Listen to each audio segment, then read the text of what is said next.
Welcome everyone to the South Downs Way. This is Runman Dan.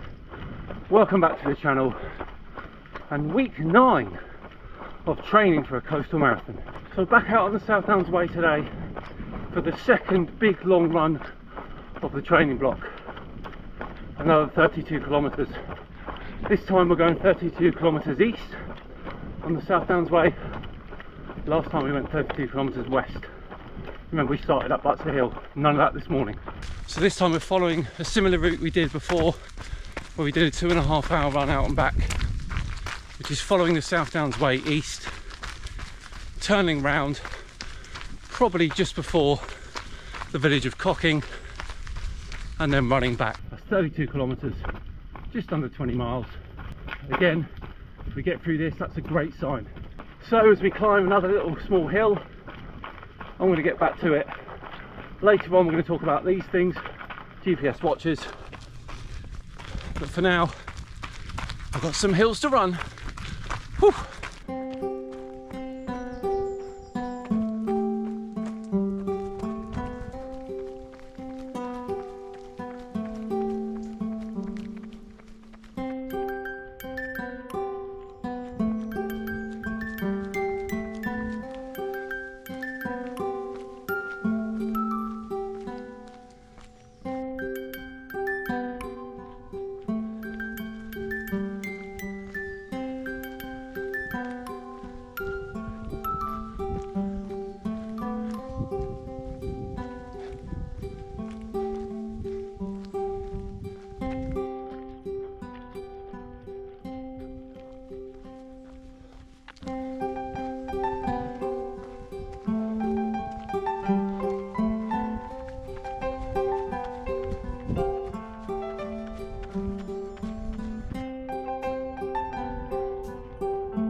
So, what about last week's training then?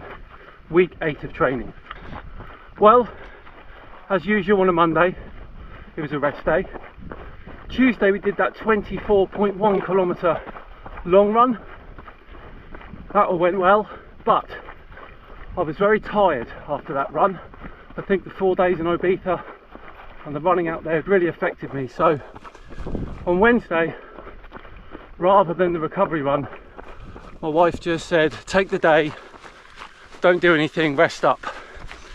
So I didn't do anything on Wednesday, I rested, which was a good idea, because Thursday I had hard intervals to do, which I did, and I did them well, and I got 13.2 kilometres from that. Friday, usual strength and conditioning session.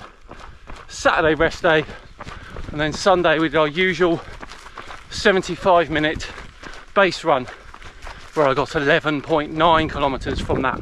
Total for the week was 49.17 kilometres, with a total amount of climbing of 423 metres. So not a bad week to get back into things. For our 80-20 split we had 82-18, so not far off what we want.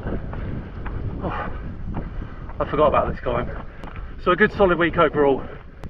Right, I'm going to get to the top of this and then we're about 3k from halfway and we can turn around and start looking forward to that Queen Elizabeth Country Park breakfast, even though it's going to be about midday when I get back.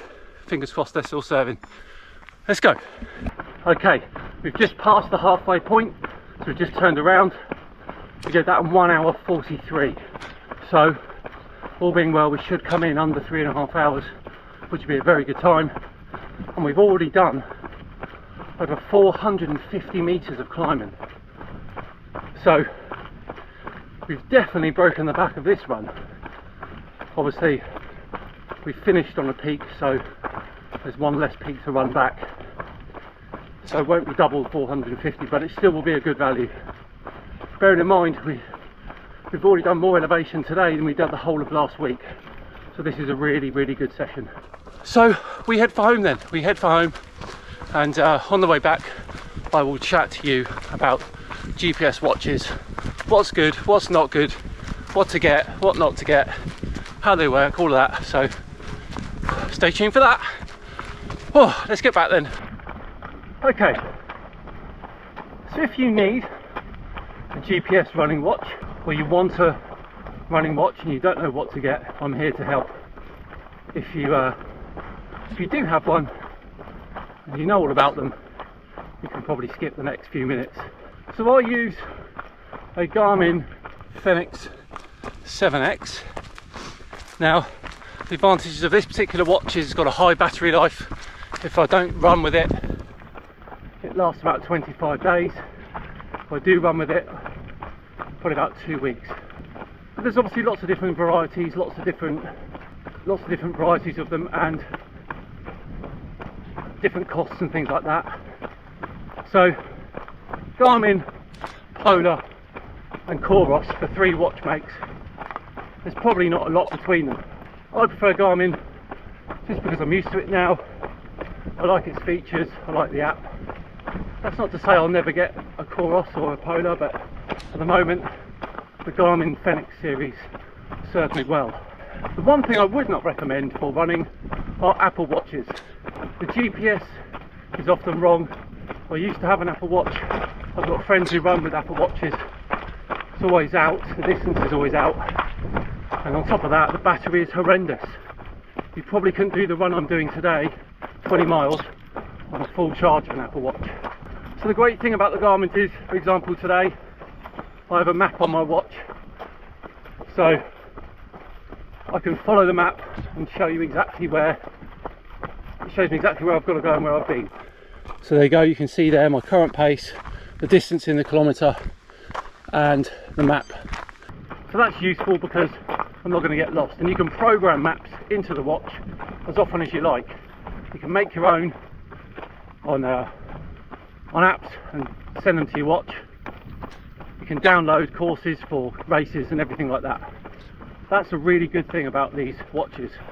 Secondly, you can load workouts onto these watches. So my wife will do an interval workout, load it up to the watch, and it tells me exactly when I've got to run fast, when I've got to recover, when I've got to run slower. Really good item for these watches. Now if you're a beginner, I recommend something like the Garmin Forerunner. I mean, it's a lot cheaper than the Fenix. If you want to do longer runs, the Fenix is the way to go because of that battery life. Mine also has a little solar ring on it. Now that doesn't really charge it in the sun, but it does stop it from depleting as quickly. In order to charge positively, you would need something like 200,000 lumen. I think even on my longest run in the sun, I've only had 100,000. So I'll pop a link in the description for the Garmin website, the Coros website and the Polar website. And you can browse, have a look. But just remember, don't get an Apple Watch for running. But the best thing about the GPS watch is how well it tracks your run and all of the data you get. So much data: heart rate, elevation climbs, stride length, cadence, everything's brilliant. Tracks your sleep as well. So much data you can get from it, and that means of course you can tailor runs based on the data it's giving you. You know, my wife will look through all my data from runs. It's fantastic. And the other thing I love about them is I can go back 2, 3, 4, 5 years and have a look at data on runs that I was doing back then and seeing how far I've progressed since then. It really is a fantastic device.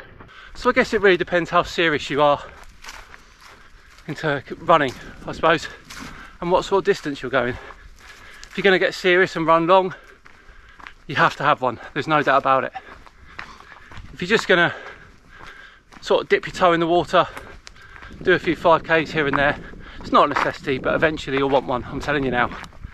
Right, we've got about 7K to go till we get back to the finish, and I'm feeling all right. Legs are a bit tired, but no different to normal. The sun's come out now, so it's a bit hotter, but everything's all right, which is good news. Get this last 7K done, get back to base, chow down on a breakfast and a coffee, and then soak the legs when I get home. And all in all, that'll be a good morning. Okay, let's get this done. See you at the finish.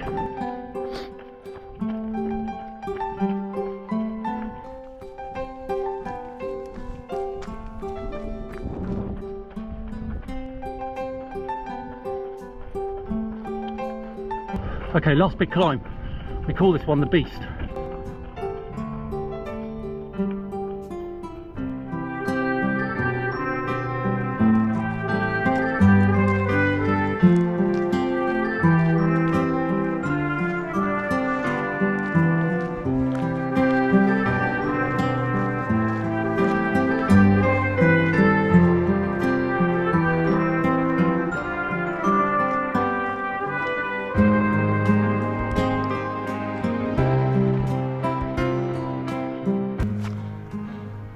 Bloody sheep always gloating.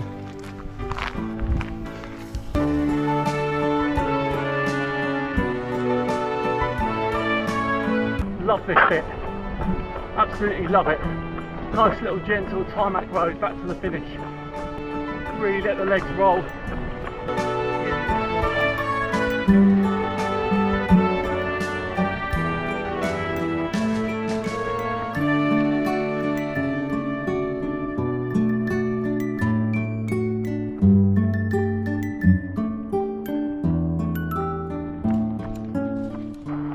And that is it. 32 kilometres done in 3 hours 26 minutes, and that is actually a couple of minutes faster than when we went out 32 kilometres the west way, and we did more elevation today than we did then. Let's have a look just how much elevation it was. 790 metres. That is a phenomenal session of climbing. Really, really good. Really happy with that. Considering we got that done, I think we did about 200 metres more climbing than we did the other direction, and we got it done 2 minutes quicker, so that is a good indication of where I am right now. Really pleased with that. Right, that's it, we're done for another long run and another training week. I'll see you all next week where we talk about this one, and I have a feeling it's going to be the longest week yet. Please do like, subscribe to the video if you enjoyed this one. I'll see you next week for, can't believe it, week 10. And next week we will be talking about, I'm not sure actually, maybe the Beachhead Marathon itself. But I will see you then. Thanks so much. Goodbye. Enjoy yourselves. I'm done. Cheers.